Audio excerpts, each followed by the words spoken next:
Uşaqlar, qeyd edək ki, Azərbaycan Xalq Cumhuriyyəti düzdür, 18-ci ildə yaranıb, ancaq bu Cumhuriyyətin yaranması ilə bağlı ideyalar hələ 1-ci Dünya müharibəsindən, yəni 14-16-cı ildə müharibədən sonra bu ideya müəllifləri Məhəmməd Əmin Rəsulzadə, Nəsib bəy Yusifbəyli və Əhməd Cavaddır.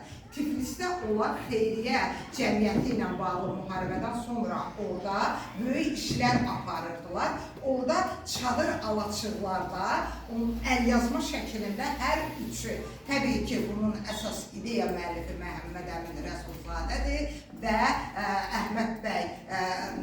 Əhməd Cavaddır, Nəsib bəy Yusifbəylidir. Əlyazma şəklində bizim arxivlərimizdə də Azərbaycan Xalq Cumhuriyyəti adlı bir dövlətin yaranmasının ideyası həmin dövr Tiflisdə hazırlanmış və onun altına hər üç cumhuriyyətçimiz imza atmışdır. Məhəmməd Əmin Rəsulzadə deyirdi ki, Azərbaycan Xalq Cumhuriyyətinin üzvlərindən daha artıq Əhməd Cavad öz istiqlal şeirləri ilə böyük işlər aparmışdı. Ona görə biz Əhməd Cavada məhz istiqlal şairi söyləyirik.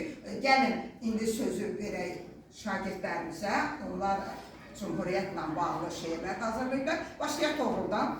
Cumhuriyyət, bir kəlmədə, bir sözdə, dağlar boyda qətiyyət, azadlığa can atan bir xalqın qələbəsi, fədakar dühaların haqdan gələn gür səsi, 28 may günü 30 may bəyannaməsi, İstiqlal zəfərinin ey ulucarçılısı, millətin, xalqın fədaisi, demokratiya sözünü bizə anladan Türk oğlu, Türk balası, Məhəmməd Əmin Rəsulzadə. Fədəli Xoyski, Mustafa bəy Topçubaşı, Əli bəy Hüseynzadə, Nəsib bəy Yusifbəyli. Davam edirik.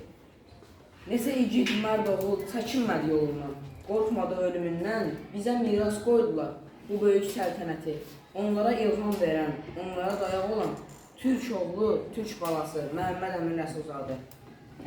1918-28 may günü yurduma işıq saçan səhli bir yaz günü, sorağı Tiflisdən gələn, Gəncəni keçib gedən, Bakıda qərar tutan millətimin inşaat günü, azad olduq, dirçəldik. Bu böyük hadisəyə biz hamımız sevindik ki, yarandıq təzədən, yenidən pöhrələndik. Milli ordu, donanma, parlament, kitabxana, yenidən püxtələşdik. Çıxartdıq səsimizi Antanta Birliyinə. Hamı doğru olana səsləri fitva verər. Paris Sülh Konferansı, neçə birlik, təşkilat tanıdığı azad edir. Buyurun, davam edin. Bolşevik daşına tüstün erməni qansızının zülmündən xilas olan qədim ulu vətəni. Bu sənin əmalındır, bu sənin dönməzliyin, bu sənin amalındır, bu sənin sönməzliyin. Məhəmməd Əmin Rəsulzadə, 23 aylıq nailiyyət, 23 aylıq səadət. Xoşbəxt millətim oldu, həmin günlərə həsrət. Tarmar oldu yenə o böyük Azərbaycan. 20-ci ilin aprel günləri mübarizə apardı.